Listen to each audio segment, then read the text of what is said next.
Hello, everyone, and welcome to this month's edition of exploring literacy or historical figures and characters with with the Butterfly Princess and Jack. This month, we're discussing Ishmael from the book Moby Dick by Herman Melville. This is going to be one of our topics that we're going to be discussing because I know that we haven't discussed a character from literature yet, so this will be our first one. So, hi Jack, thank you for joining me again. Hi, thank you. It's good to see you again, and thanks for inviting me. You're more than welcome. So,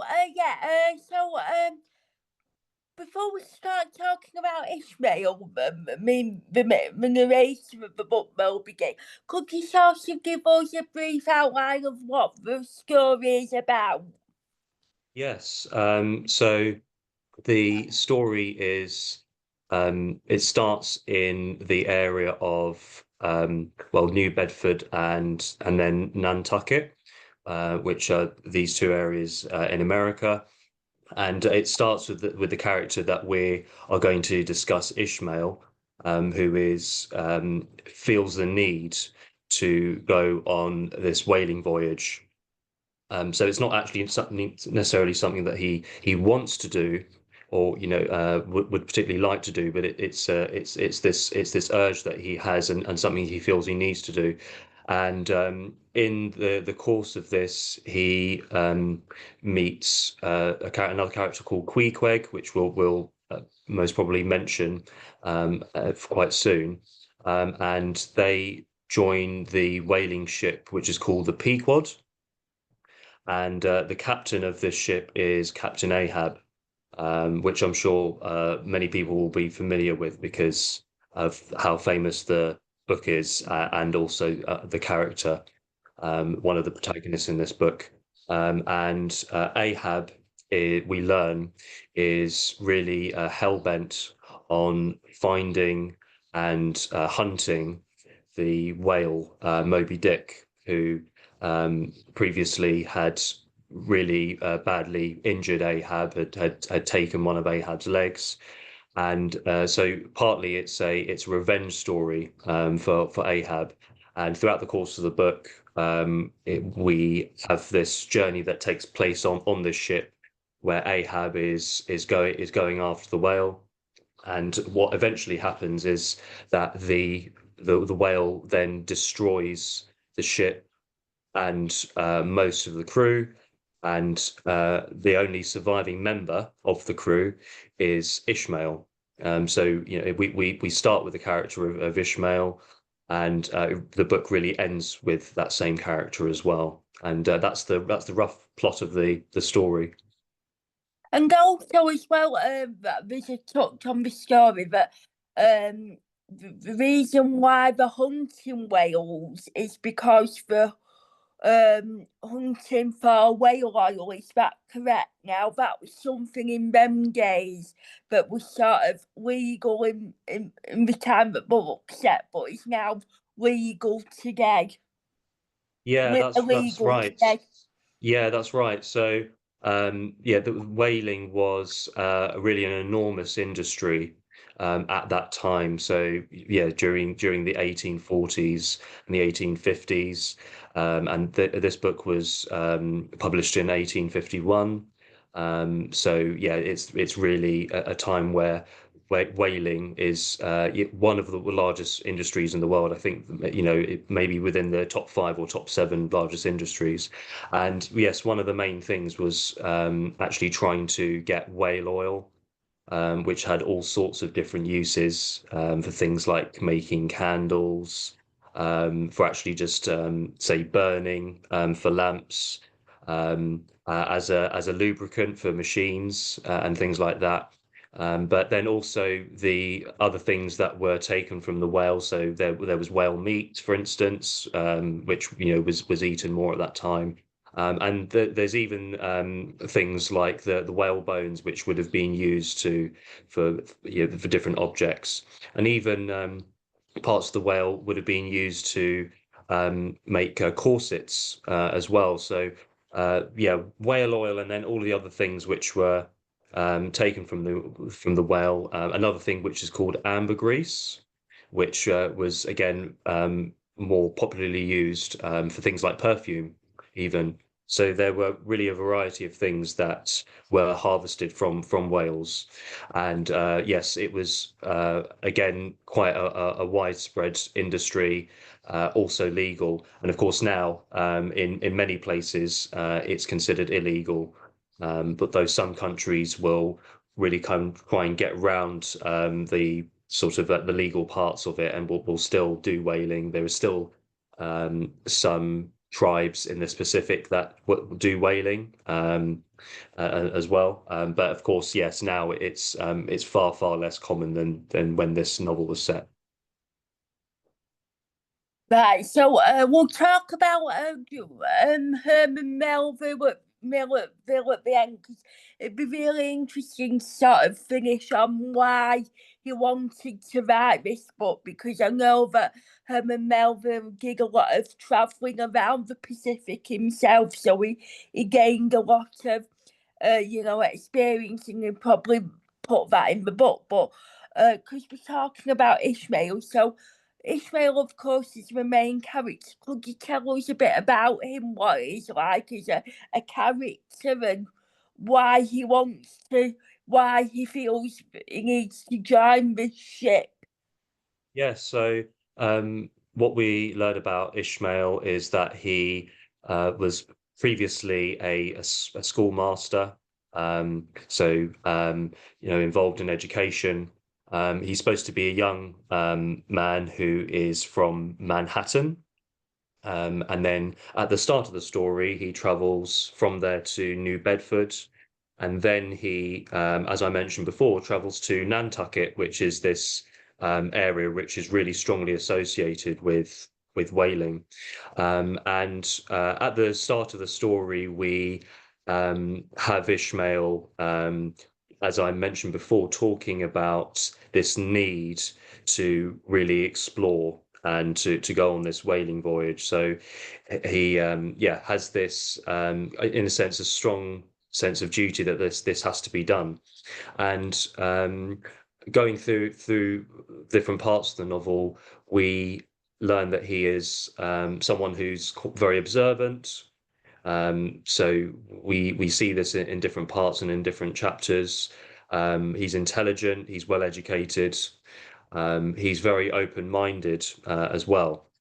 So we have a bit in the one of the early chapters where he is looking for somewhere to stay when he's in Nantucket, and he's kind of very wary about the particular place that he's going to stay for the night. So he doesn't really want somewhere that's very expensive or particularly fancy. And eventually he finds somewhere called the Spouter Inn, which looks to him that like it's cheap. And is better fitted to what he's looking for in terms of accommodation.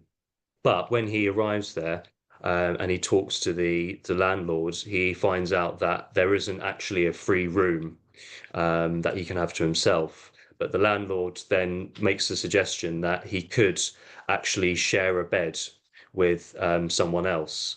And there's this part where Ishmael is really quite worried and anxious about having to do this because he doesn't know this person, they're a stranger. And as we go on a little bit, the landlord tells him some other information about this person, and we learn that this person is a cannibal, and has spent the day actually selling heads of people in order to get some money, and sort of better prepare himself. So all of these things naturally really worry the character Ishmael. And so he says, well, maybe I can make my own bed up, so I don't have to share the bed with this stranger. And then eventually Ishmael decides, no, I'm just going to go ahead with it. I'm going to go into this bed, and then eventually the character that's described, who is a harpooner. He's a Polynesian harpooner called Queequeg. Um, they meet, and initially Ishmael is really quite terrified of him because this harpooner Queequeg has all these tattoos all over him. He's got this tomahawk, so it's like this small axe, and because he's from a completely different culture, Ishmael is, is extremely worried based on what he was told before by the landlord and then meeting him. But very quickly, in fact, the next morning after they meet, they're described as having a very close and really quite loving relationship. So it all happens very, very quickly. And this really demonstrates how quickly Ishmael changes his mind about Queequeg, and it kind of signifies his open-mindedness. So this is one of the early points in the novel where we see that Ishmael is a particularly open-minded person. And although he was initially wary of someone from another culture, he very quickly begins to realize that, in fact, because even though they are from a completely different culture and their appearance is quite striking and different, in fact, they're just another human being. So this is one aspect that we've got of Ishmael, but then throughout the novel, what Ishmael does is he both observes what's going on in terms of the crew once they actually board the ship, but he also has these digressions. So we actually go away from the plot of the novel, but there are different chapters where Ishmael will talk about whaling. So there's lots and lots of information which is given to the reader about the history of whaling, about the biology of whales as well. So there's a lot of detail which is given about whales in general and about sperm whales.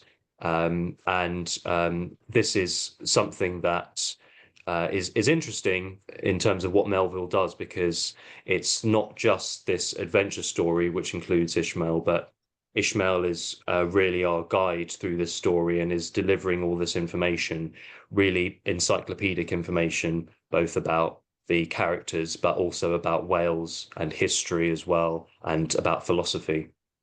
And he's a bit of a loner as well because before he started deciding to go on this adventure on this whaling ship, he worked as schoolmaster.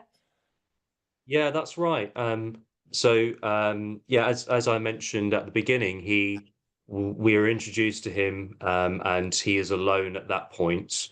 And there's perhaps very little mention of other characters. So he's a loner at the beginning of the novel, and then he actually becomes part of this crew on the Pequod.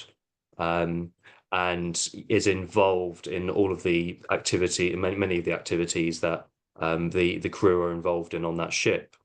And eventually, at the end of the novel, he is really alone again. Yeah,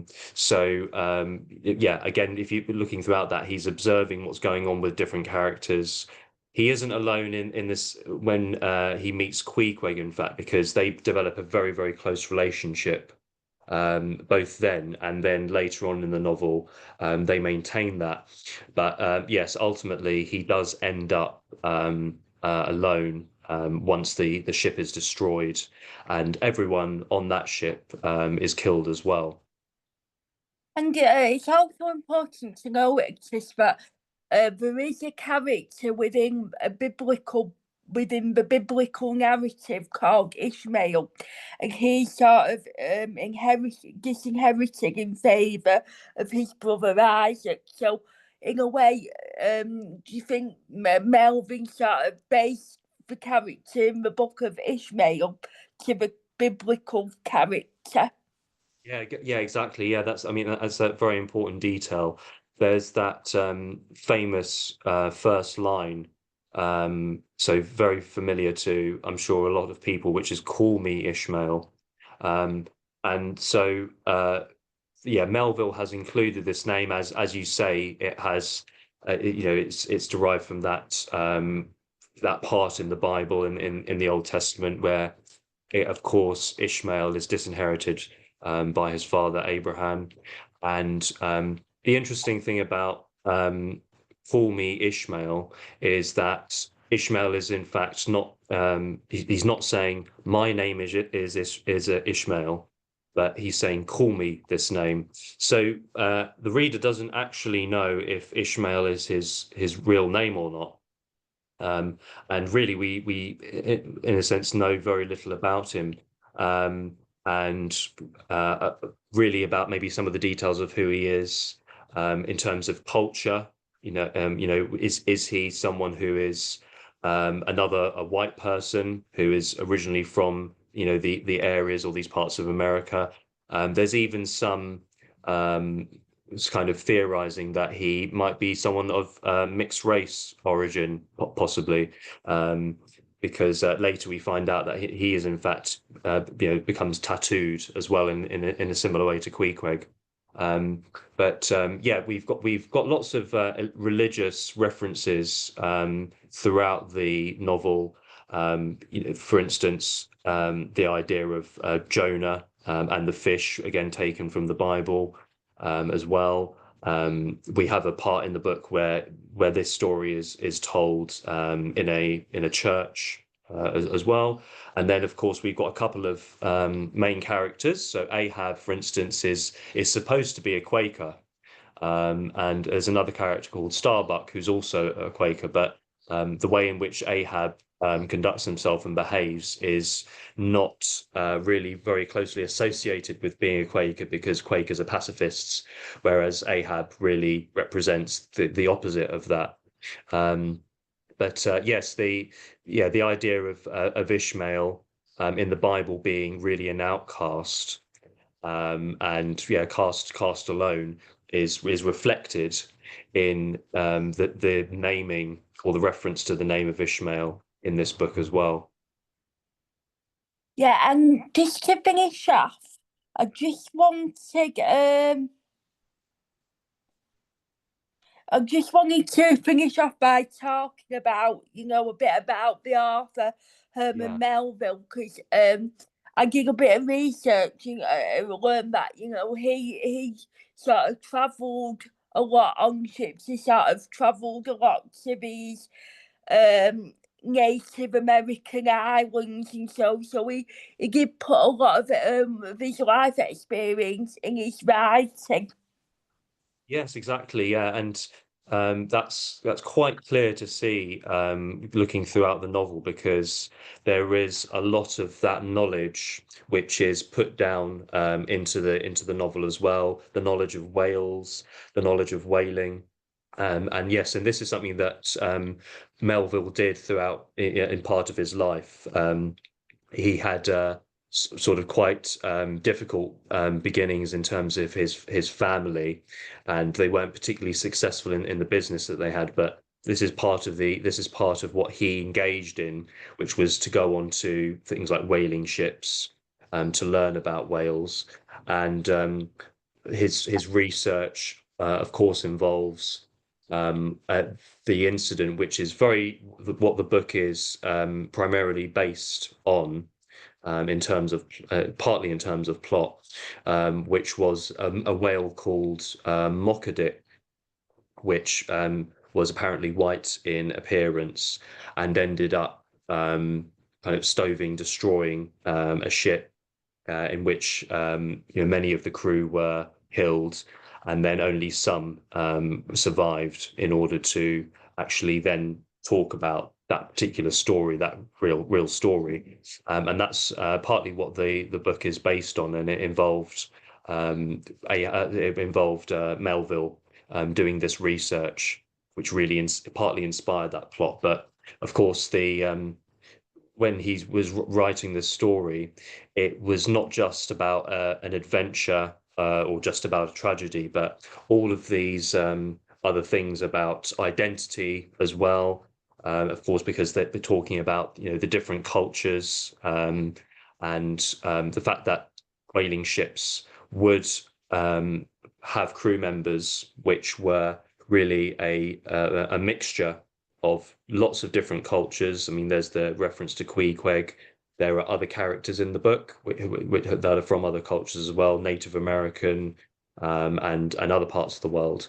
And at that early point in the book where Ishmael is initially anxious about the character of Queequeg and is quite suspicious of him because he is from such a different culture, and then is really changes his mind about him, realizes who he is, and is really able to look beyond his skin color and other aspects like that. So that is part of what makes the book so sort of highly valued. Is it's how progressive it is as well in terms of representing those sorts of things.